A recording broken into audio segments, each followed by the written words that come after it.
The late afternoon sun was slanting through the high windows of the community center, cutting across the floor in long, dusty beams. Outside, the city was loud, filled with the noise of traffic and people rushing home from work, but inside the rehearsal hall, the air was thick with the smell of floor wax and old varnish. It was a quiet kind of noise, the kind that settles in your chest. Margaret walked slowly across the polished floor. She was 55, though she felt older today. Her feet, stuffed into sensible flat shoes, ached with every step. She had come straight from her shift at the distribution center, so she was still wearing her beige uniform pants and a simple blue blouse. Her hair, starting to turn silver at the temples, was pulled back into a tight bun that was beginning to pinch her scalp. She clutched a large, worn folder against her chest with both arms. It was made of thick cardboard, the edges frayed and soft from years of being handled. The corners were peeling, and rubber bands held it together at the top and bottom.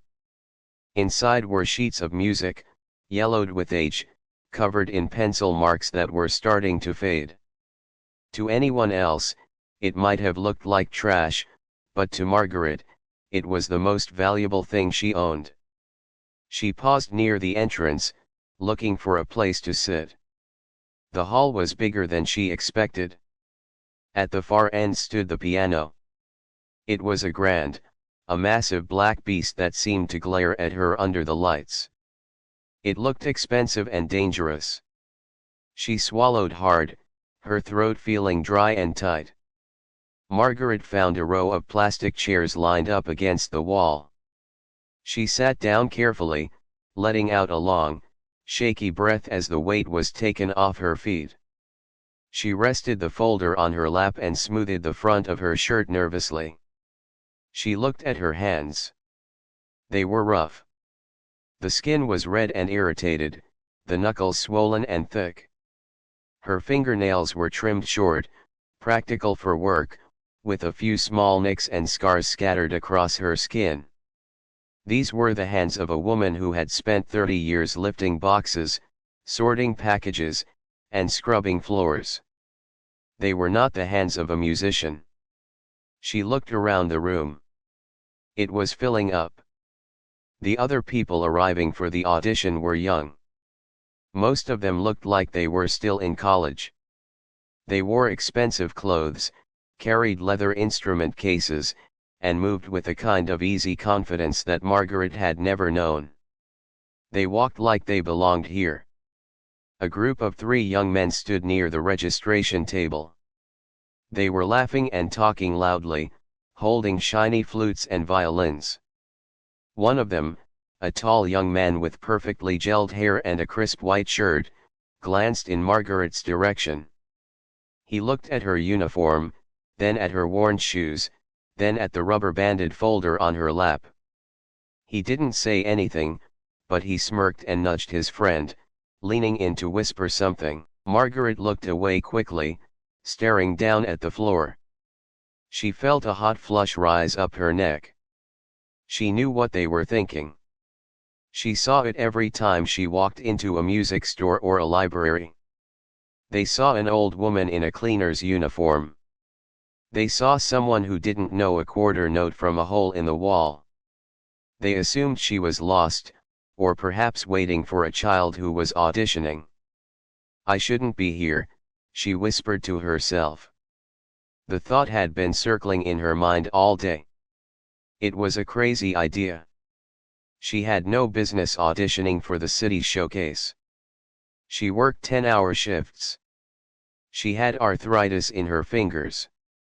Who was she trying to fool? She remembered the arguments she had with herself that morning in the mirror. "It's just a hobby," her own voice had told her. "You play in your living room with the windows closed so the neighbors don't hear. You play for yourself. Why do you need to play for them?" But another voice, a smaller, quieter one, had answered. "Because you promised." Because before her husband passed away 5 years ago, He had told her not to hide her gift anymore. He was the only one who had ever heard her play the way she really could. He used to sit in his armchair, eyes closed, listening to her play their old upright piano in the corner of the living room. That piano was gone now, sold to pay for the medical bills.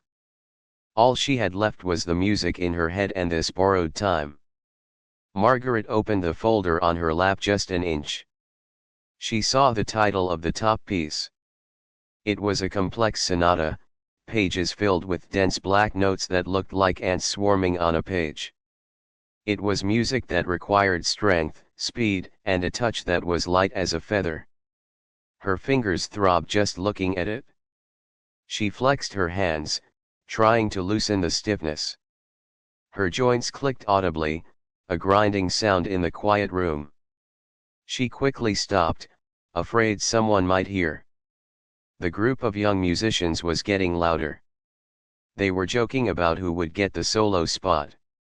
One of them, a young woman with a cello, walked past Margaret to get a drink of water. She didn't even look at Margaret, brushing past her shoulder as if she were a coat rack. Margaret pulled her legs in closer to the chair, making herself smaller. She felt invisible, and for a long time, that was exactly how she had wanted it. It was safer to be invisible. If you are invisible, people can't laugh at you. But today, being invisible hurt.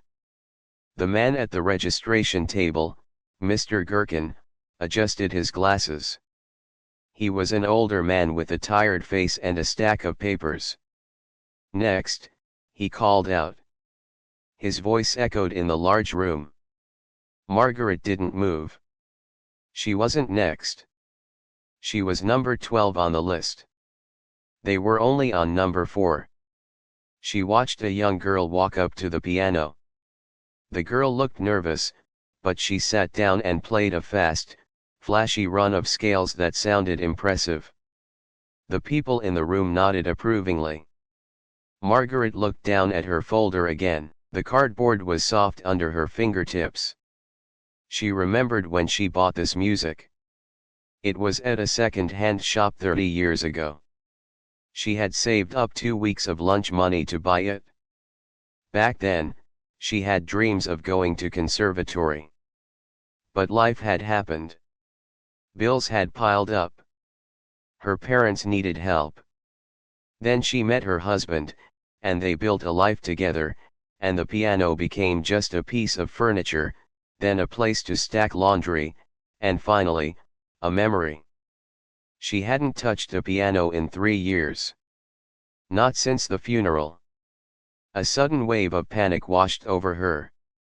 Her heart started beating fast, a rhythmic thumping against her ribs. What if her hands wouldn't work? What if the pain paralyzed her the moment she touched the keys? What if the sound that came out was clumsy and heavy, like stones falling downstairs? The tall young man in the white shirt laughed loudly at a joke his friend made. The sound was sharp and arrogant. It cut through Margaret's panic and replaced it with a sudden, hot spark of irritation. Why did he get to be so confident? Why did his life look so easy while hers felt like walking through mud every single day? She looked at her rough hands again. She traced a small scar on her left thumb, a remnant from a box cutter accident years ago. These hands had scrubbed toilets to pay the rent. These hands had held her husband's hand while he took his last breath. These hands had built a life, piece by painful piece. They were ugly, yes. They were tired. But they were strong. I am here, she thought. I signed the paper. I paid the fee. I have just as much right to be in this room as he does. She sat up straighter, pulling her shoulders back. The ache in her back flared, but she ignored it. She wasn't a young prodigy. She didn't have expensive clothes. She had aching joints and a uniform that smelled like industrial soap. But she had the music. The music was the one thing that life hadn't been able to take away from her. It had waited inside her, silent and patient, for 30 years. The young girl at the piano finished her piece with a dramatic flourish. The room clapped politely. The girl stood up, looking relieved, and walked away from the bench. Mr. Gherkin looked down at his list. "Number 5, he said. "Please." Margaret took a deep breath. She wasn't next, but she was getting closer. The air in the room felt different now. It wasn't just smelling of wax and varnish anymore. It smelled of dust and anticipation. She looked at the black piano sitting in the center of the stage, and for a moment, she didn't see a machine. She saw an old friend she hadn't spoken to in a very long time. She closed her eyes for a second and listened to the silence. It was heavy, but it wasn't empty. It was waiting.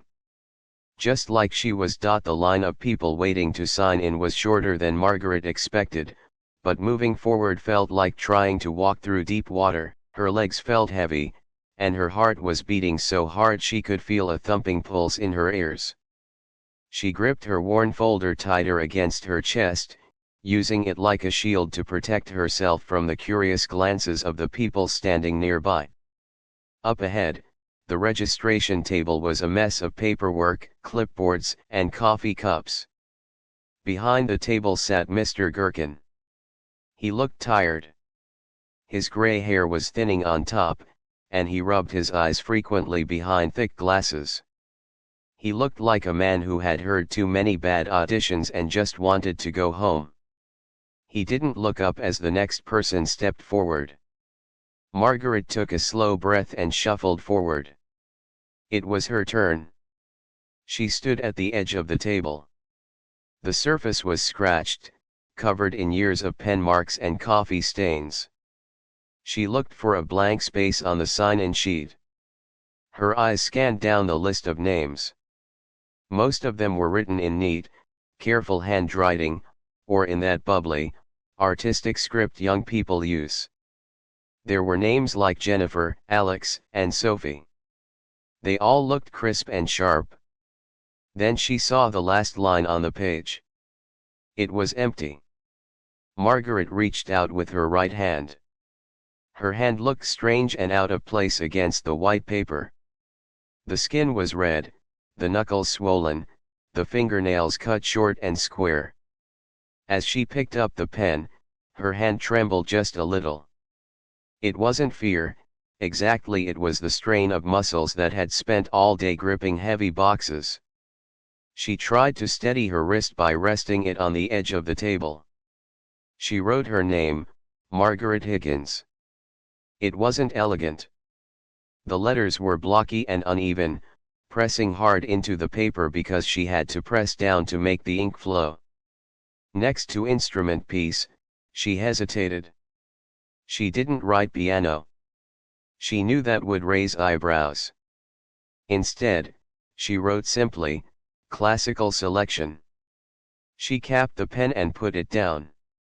Just as she straightened up, a movement to her right caught her eye. Someone was standing very close to her. It was the tall young man in the white shirt she had noticed earlier.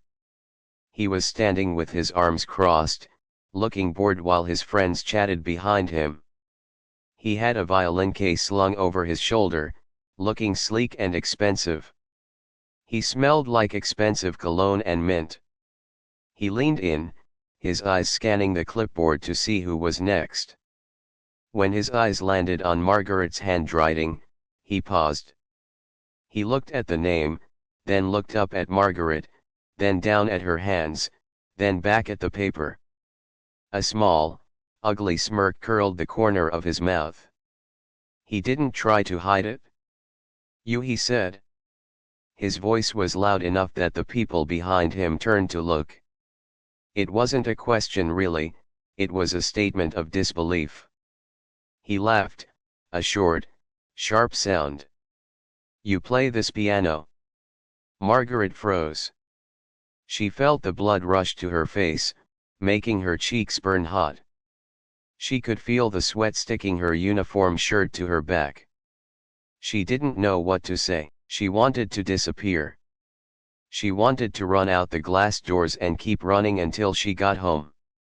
The young man nudged his friend, a guy with messy hair holding a trumpet. "Hey, look," he said, pointing a manicured finger at Margaret. "She's signing up for the scholarship showcase." He looked back at Margaret, his eyes cold and mocking. "This isn't for hobbyists, ma'am. This is serious. We have a reputation to keep here." The trumpet player snickered behind his hand. "Maybe she's the comic relief," he whispered, loud enough for her to hear. Margaret felt a sting in her eyes, the sudden threat of tears. She bit the inside of her cheek to stop them. "Don't let them see you cry," she told herself. "Don't give them that." She looked at the tall young man. He was so young, maybe 20. He had his whole life ahead of him, full of music schools and opportunities. He had no idea what it was like to have a dream buried under 30 years of grocery bills and dirty dishes. He looked at her and saw only an old woman in a uniform. He didn't see the girl who used to sneak into the school auditorium at night to practice. He didn't see the widow who played silent sonatas on her kitchen table to keep from going crazy. I am on the list," Margaret said. Her voice came out raspy and quiet, much weaker than she wanted it to sound. She cleared her throat, trying to find some strength. "The rules say anyone can audition." The young man rolled his eyes toward the ceiling. "The rules say talented people can audition," he scoffed. "It's going to be a long afternoon if we have to listen to butchered chopsticks." His friends laughed. It was a cruel sound, the kind of laugh that pulls you down into the dirt. Margaret felt small. She felt like a fraud. She looked back at Mr. Gherkin, hoping the teacher would say something, hoping he would defend the rules. Mr. Gherkin looked up from his paperwork. He looked over his glasses at the young man, then at Margaret. His face was neutral. He didn't look angry at the boy, but he didn't look sympathetic to Margaret either. He just looked tired. "Time is money, everyone," Mr. Gherkin said in a flat voice. "Please step back if you are done signing in. We are on a schedule." That was it. No scolding the boy for being rude. No encouragement for Margaret. Just business. Margaret nodded once, a jerky, stiff motion. She stepped away from the table. She could feel the tall young man's eyes on her back as she walked away. She could practically hear him making more jokes with his friends. She walked toward the corner of the room, needing to put distance between herself and that laughter. She found a spot near the wall where the light was dimmer. She leaned her back against the cool plaster and closed her eyes for a moment. "You should go," the voice in her head whispered. It was louder now. "He's right. Look at you. Look at them. You don't belong here. You're going to embarrass yourself. Go home while you still have a little dignity." It was tempting. It was so tempting to just pick up her folder and walk out the door. She could go back to her apartment, make a cup of tea, and listen to the radio. It was safe there. No one laughed at her there. But then, another feeling rose up in her chest. It was hard and sharp, like a stone. It was anger. She was angry at that boy for being so mean, but she was also angry at herself for letting him make her feel small. She was angry at the world for telling her that because her hands were rough and her clothes were cheap, her music didn't matter. She opened her eyes and looked across the room at the piano. It was sitting there in the center of the floor, black and shiny. It wasn't looking at her with judgment. It was just waiting. It was a machine. It didn't care who she was or what she wore. It only cared about the fingers that touched the keys. If she hit the right notes, it would sing. If she had the strength, it would speak. That was the deal. Margaret looked down at her folder. She loosened her grip on it. Her fingers were stiff, but they were hers. I didn't come all this way to be scared by a child, she whispered to herself. She looked back at the registration table. The tall young man was now signing his own name, signing it with a flourish, showing off. He thought he owned this place. He thought he knew everything about music. But Margaret knew something he didn't. She knew that music wasn't just about how fast your fingers moved or how expensive your violin was. Music was about what you survived. It was about the ache in your heart that had nowhere else to go. She took a deep breath, filling her lungs with the dusty air of the hall. She pushed herself off the wall. She didn't walk toward the exit. She walked toward the piano. Her footsteps echoed on the floor. She moved slowly, deliberately. She didn't look at the group of young musicians. She didn't look at Mr. Gherkin. She kept her eyes fixed on the bench. As she got closer, the piano seemed to get bigger. It was a concert grand, much larger than the upright she had practiced on in her living room all those years ago. It looked intimidating, powerful, but beautiful. She reached the bench. It was polished black wood, looking slippery and cold. She stood in front of it, facing away from the audience for just a moment. She could hear the room quieting down. People were noticing her. They were wondering why the old cleaning lady was walking up to the instrument. She felt the eyes on her. The tall young man had stopped talking. He was watching her, probably waiting for her to trip or to realize she was in the wrong spot.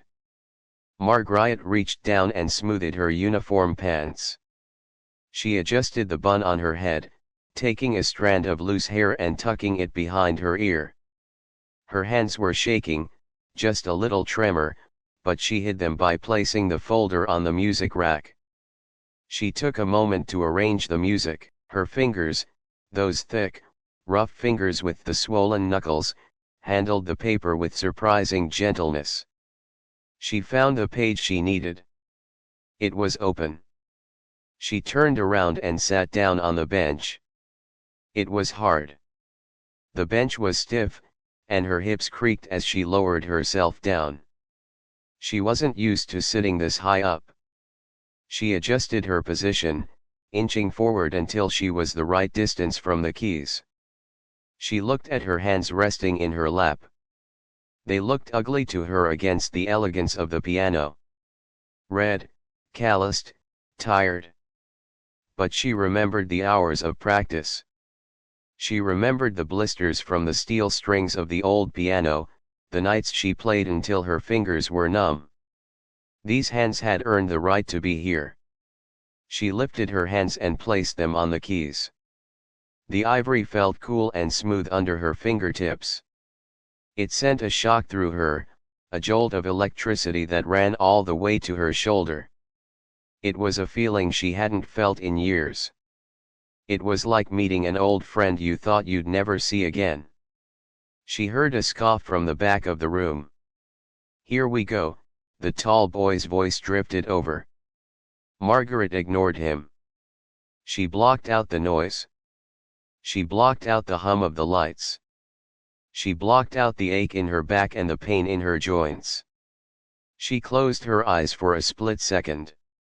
Let them laugh, she thought. Let them watch. She took a breath, held it, and then let it go. She flexed her wrists, feeling the stretch in the tendons. She was ready. The music was waiting inside her, pushing against her ribs, screaming to get out. It was time to let it speak. The silence in the room was heavy, but it wasn't a peaceful silence. It was the kind of silence that waits for a mistake, the kind that feels like a held breath. Margaret sat on the bench, her feet resting flat on the gold-colored pedals. She looked at the keys in front of her. They were white and clean, stretching out like a long, empty road. They seemed to go on forever.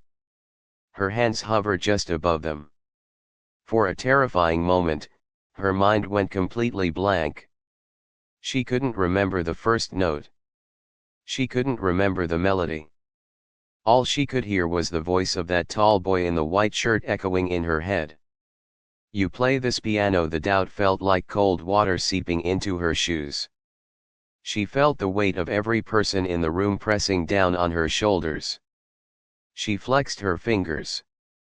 The joints clicked, a tiny sound in the huge, quiet hall. It was a harsh reminder of her age, of the arthritis that had made her knuckles big and bony.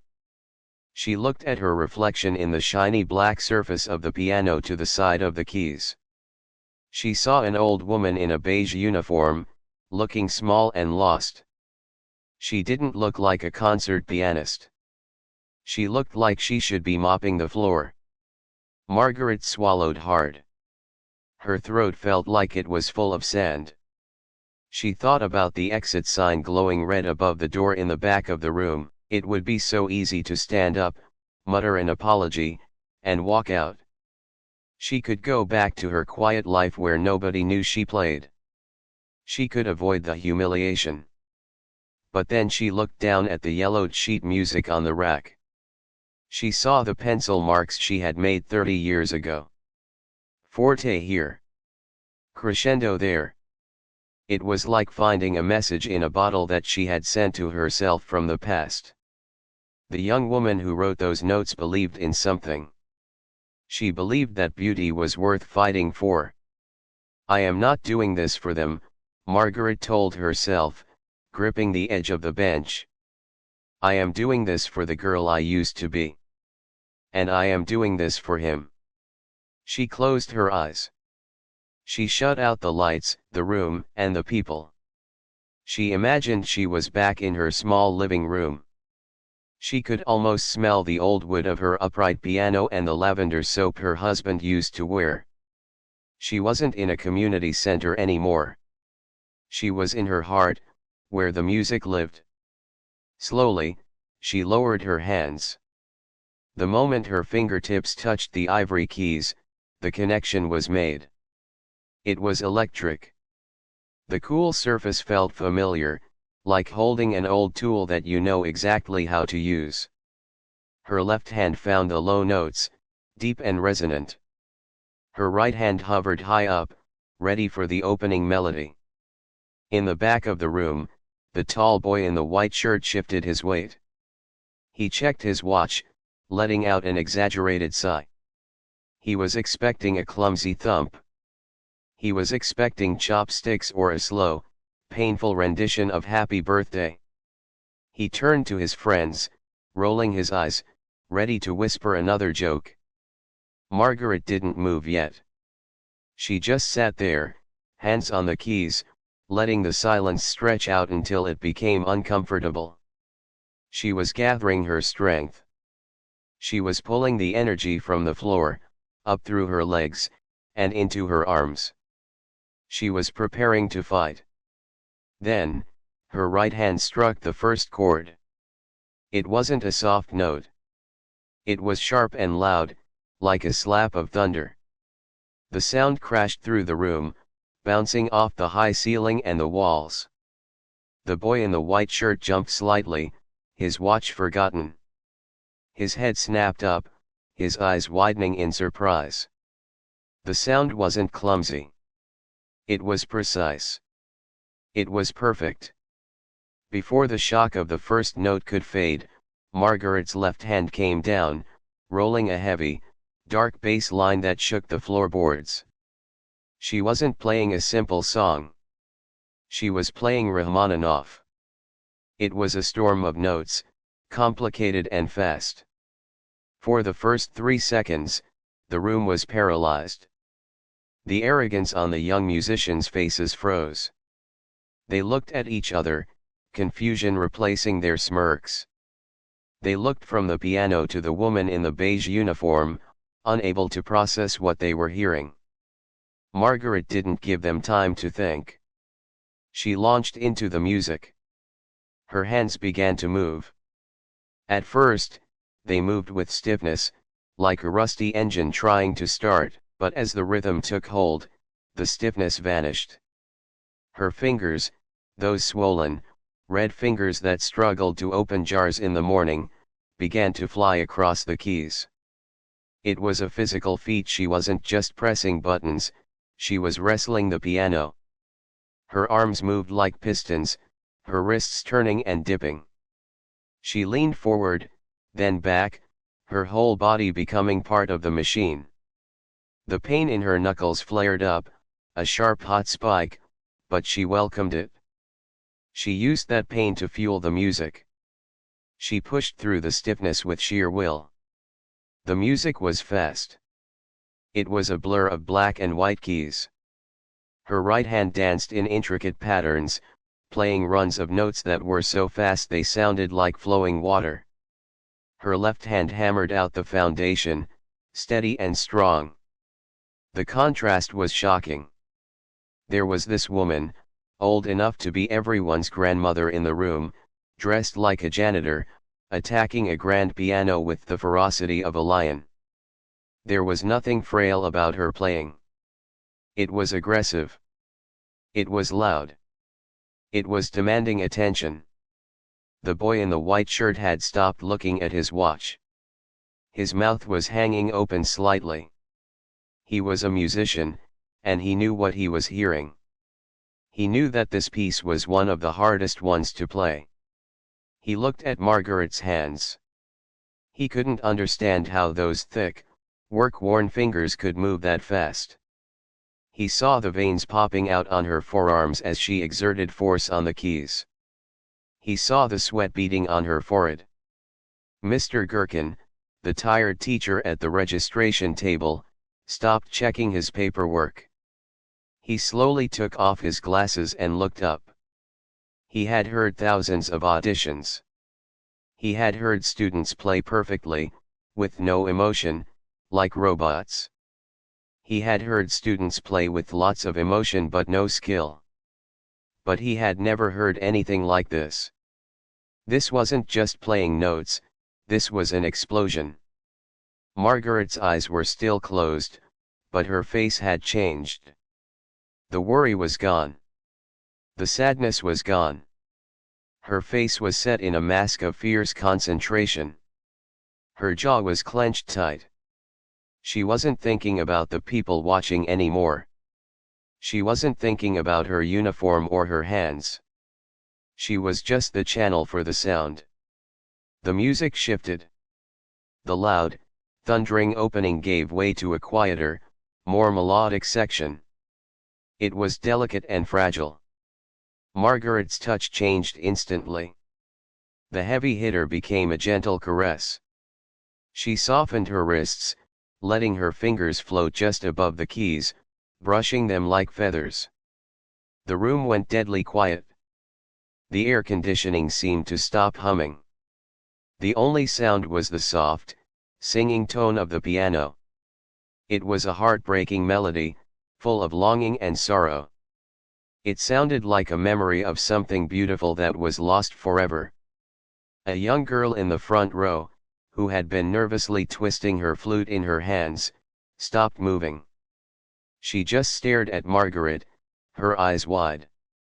The mockery was gone from everyone's face, even the tall boy's friends had stopped laughing. They were standing still, completely transfixed. They realized that this wasn't a joke. This was a master class.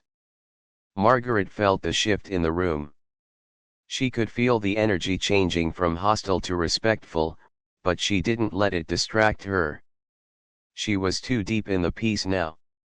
She was approaching the hard part, the middle section where the tempo picked up again, where the left hand had to jump huge distances across the keyboard while the right hand played fast trills. It was a trap for tired fingers.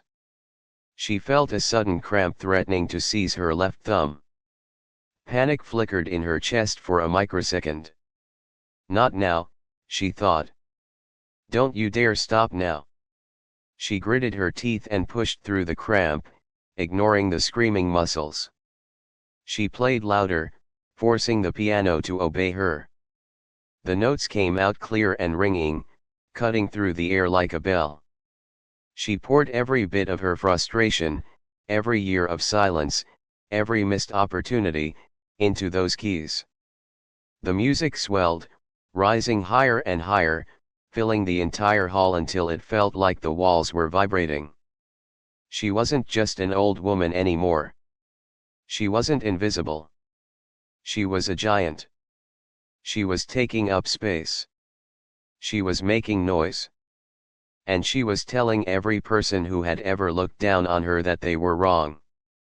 The physical exertion was immense. Her breath came in short, sharp gasps. Her shoulders burned with effort. But she didn't slow down. She was driving the music forward, pushing it toward the climax. She was fighting the piano, and she was winning. The audience watched, stunned into silence. No one was looking at their phones. No one was whispering. They were all witnessing a transformation. They were seeing that true talent doesn't care about what you look like or what you wear. It only cares about the soul. And Margaret's soul was singing. The music wasn't just sound anymore, it was a living thing. It filled the high ceiling of the hall, pressing against the walls, swirling around the people sitting in the plastic chairs. Margaret's fingers, those swollen, red, aching fingers, were moving so fast they were almost a blur. They were dancing across the keys in a way that seemed impossible for a woman of her age, with her body, wearing her clothes. She had passed the point of thinking. The fear that had paralyzed her in the parking lot and the shame she felt when the boy laughed at her were gone, burned away by the fire of the music. She wasn't trying to prove herself anymore. She wasn't performing for a scholarship or a judge. She was playing for everything she had lost. The melody shifted from the sharp, angry crash of the opening into something deeper, heavier. It became a wave of sound that rolled over the audience. It was dark and sad, the kind of music that reaches inside your chest and squeezes. It sounded like a lifetime of holding back tears. It sounded like the day she had to sell her own piano. It sounded like standing in a hospital room, watching the person you love most take their last breath. Her left hand worked the bass pedals, her heel digging into the carpet. She felt the vibration of the strings through the floorboard, traveling up her legs, settling in her bones. She felt powerful. For the first time in 30 years, she wasn't the woman in the background. She wasn't the cleaning lady or the tired widow. She was the center of the universe. In the back of the room, the tall boy in the white shirt stood frozen. He had stopped checking his watch. He had stopped smirking. His arms hung limp at his sides, his violin case forgotten on the floor. He watched Margaret's hands with a look of pure disbelief. He was a student of music. He knew the difficulty of the piece. He knew that the jumps her left hand was making spanning octaves in a fraction of a second were supposed to be impossible for hands that weren't stretched and trained daily for years. He saw the veins in her forearms bulging with the effort.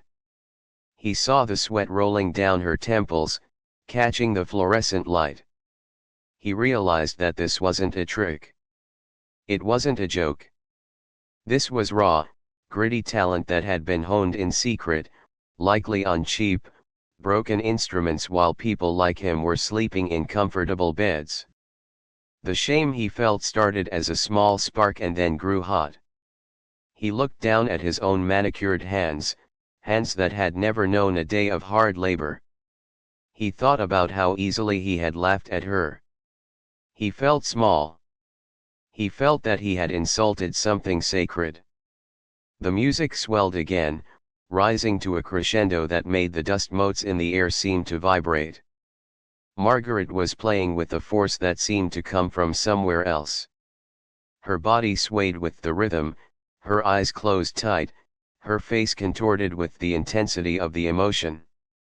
She wasn't holding anything back. Every frustration, every lonely night, every unpaid bill was pouring out of her fingertips and into the strings of the grand piano. A young girl with a flute in the front row wiped a tear from her cheek. She didn't know why she was crying. She just felt it, the honesty in the sound. It was something she had never heard in her own playing, or in the playing of her friends. They played to be perfect. Margaret played to be heard. The difference was massive. Mr. Gherkin, the teacher who had been so indifferent earlier, had taken off his glasses completely. He was leaning forward over his desk, his elbows on the pile of registration forms, staring at the woman in the beige uniform.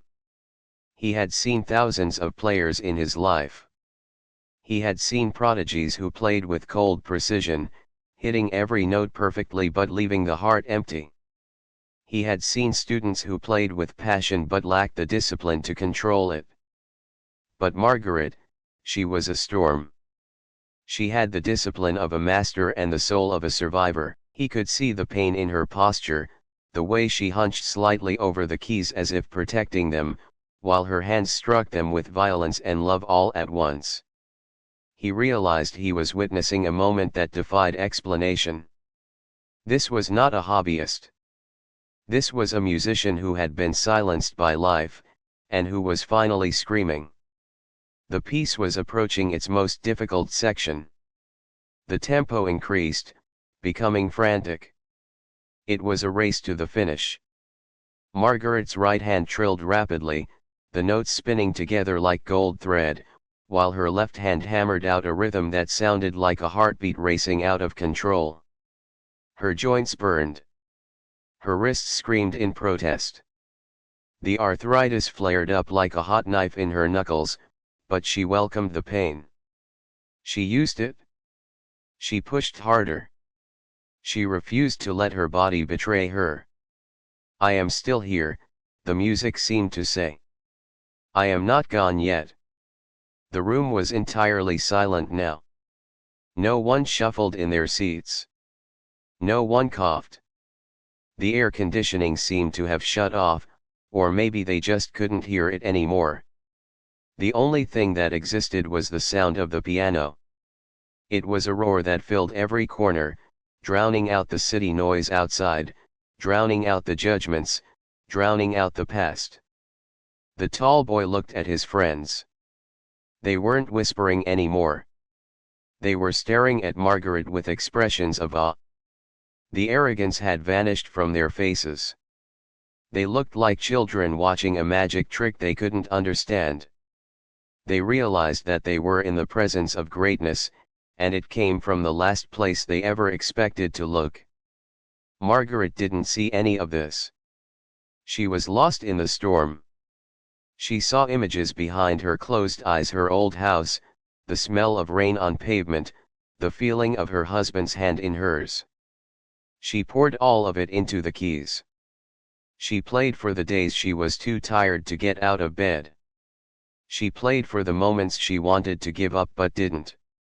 The music began to climb. It was getting higher and louder, building toward the final resolution. Margaret's whole body was tense, every muscle engaged. Her feet worked the pedals like a machine, sustaining the sound, softening the blow, then unleashing it again. She was breathless.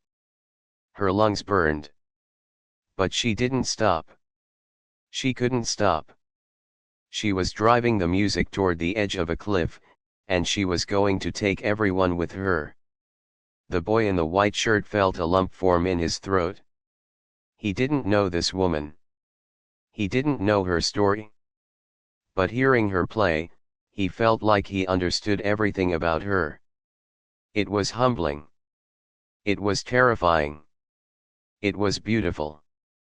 Margaret hit a series of chords that were so powerful they seemed to shake the floor beneath the bench.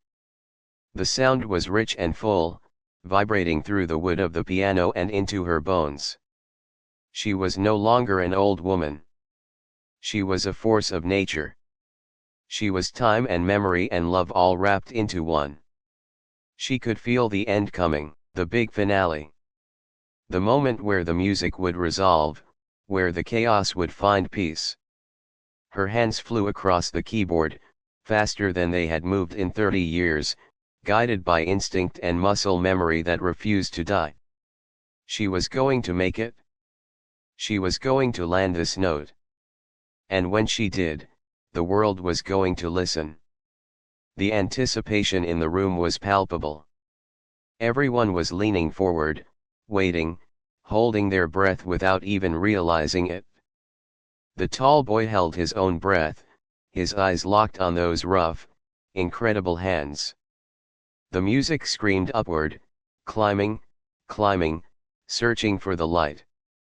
Margaret lifted her head slightly, her face still strained, tears silently tracks through the dust on her cheeks, waiting for the moment to let go. It wasn't just a song anymore. It was a testament. It was her voice, finally speaking. And the language she spoke was louder and truer than anything the people in that room had ever heard before. The final chord was not just a sound, it was a physical blow to the silence. Margaret brought her hands down on the keys with every ounce of strength left in her body. She held the chord, letting the notes ring out, deep and resonant, filling the vast space of the hall. The sound seemed to hang in the air like a heavy cloud, vibrating against the walls, the ceiling, and the windows. For a few seconds, she didn't move. She sat frozen on the bench, her hands pressed firmly into the keys, her chest heaving. Her eyes were still closed. She could feel the vibration of the piano dying out, fading away like the last breath of a dying animal. She was afraid to let go. She was afraid that if she lifted her hands, the spell would break, and she would just be Margaret again, the tired woman in the beige uniform. Then, slowly, the sound faded into nothing. The hall was quieter than it had been before. It was a thick, heavy silence. The kind of silence you feel after a storm has passed and the air is suddenly still. Margaret opened her eyes. Her vision was slightly blurry, and she realized there were tears on her cheeks. She blinked them away. She looked down at her hands. They were trembling violently now, the adrenaline rushing out of her system. Her joints throbbed with a dull, aching pain, but for the first time in a long time, she didn't mind the pain. It felt like she had earned it. She slowly lifted her hands off the keys and placed them in her lap. As she did, she finally allowed herself to look out at the room. She expected to see the same smirks, the same boredom, the same indifference. She expected them to be checking their watches or looking at their phones. She was wrong. The tall boy in the white shirt was standing. He wasn't leaning against the wall with his arms crossed anymore. He was standing perfectly straight, his hands hanging at his sides, his mouth slightly open. He looked like he had just seen a ghost.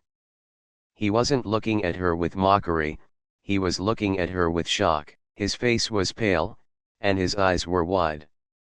Beside him, the boy with the trumpet was also staring, his mouth shut tight, looking at Margaret with a mix of fear and awe. Margaret's eyes swept across the room. The young girl with the flute was wiping her face with a sleeve. Others were standing up, too. One by one, people rose from their plastic chairs. It didn't start as an organized movement. It just happened. They were pulled to their feet by the sheer weight of what they had just heard. Then, it began. Mr. Gherkin, the tired teacher at the desk, was the first to clap.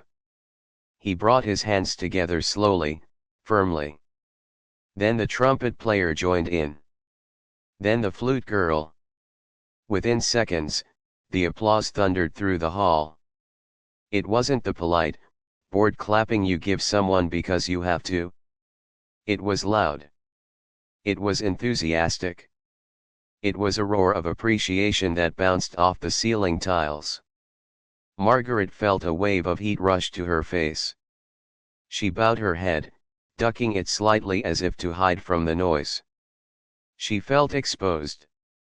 She had poured her heart out onto the keys, and now they were all staring at her, seeing everything she usually kept hidden. She sat there for a long moment, listening to the sound wash over her. It was a sound she had heard only in her dreams for 30 years. It was the sound of being heard. Carefully, she stood up. Her legs felt wobbly, like she had just run a marathon. She reached out to steady herself on the edge of the piano. She smoothed her uniform pants, a nervous habit, and turned to face the crowd. The applause got louder. She didn't know what to do.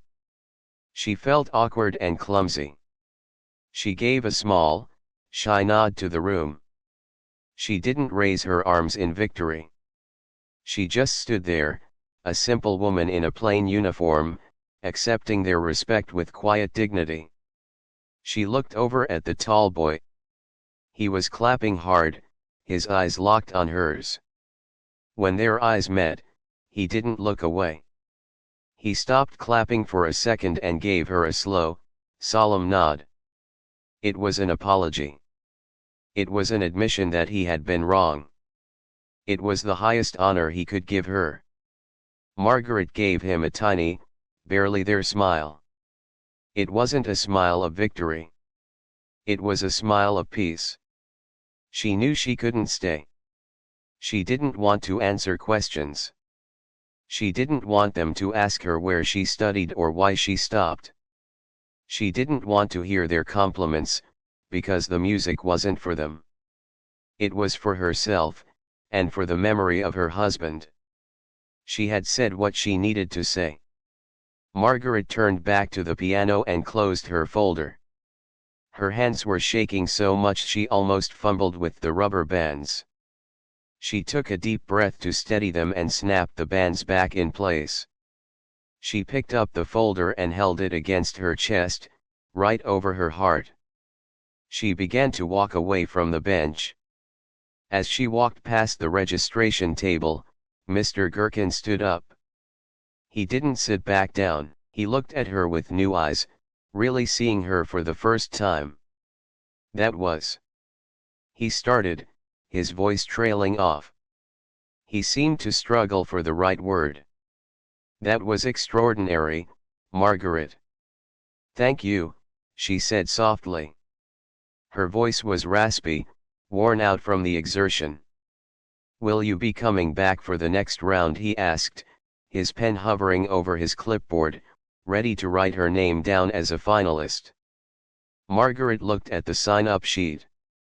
She looked at the young people waiting for their turn. She thought about the long hours she had worked that day, and the long hours she would work tomorrow. She thought about her small apartment and the quiet life she lived there. No, she said gently. I think I'm done. Mr. Gherkin looked surprised, but he didn't argue. He just nodded. He understood, somehow, that this wasn't the start of a career for her. It was the closing of a circle. Margaret turned and walked down the center aisle. The crowd parted for her. No one whispered. No one laughed. They just watched her pass, as if she were royalty. She could feel their eyes on her back, but they didn't feel heavy anymore. They felt respectful. She reached the double doors leading to the lobby. She pushed one of them open and stepped out of the hall. The noise of the world rushed back in. She could hear the traffic outside, the sound of a bus engine, and the murmur of people in the hallway. The air smelled different here, less like floor wax and old varnish, more like coffee and street air. It was the smell of real life. Margaret stopped and leaned against the wall just outside the doors. She let out a long, long breath. It felt like she had been holding it in for 30 years. She looked down at her hands again. They were still the same hands. They were still red, swollen, and rough. The skin was still loose, the knuckles still big. They didn't look like the hands of a concert pianist. They looked like the hands of a worker. But as she flexed her fingers, she felt something different. She felt a warmth in them that hadn't been there before. They felt lighter. She tucked the worn folder under her arm, securing it tight. She didn't need to play for an audience again. She didn't need their applause to know who she was. She had proven it to herself. She had taken the dusty, broken dreams of her youth and polished them until they shone. Margaret Higgins smoothed the front of her blue blouse and began to walk toward the exit. The setting sun was shining through the glass doors, casting a long golden shadow on the floor ahead of her. She didn't look back at the rehearsal hall. She walked toward her bus stop, her step a little lighter than it had been that morning. She had a long ride home. She was tired, and her back hurt, and tomorrow she had to be at work at 6 in the morning. But for the first time in a long time, the music was playing inside her, loud and clear, and nobody could ever take that away from her again.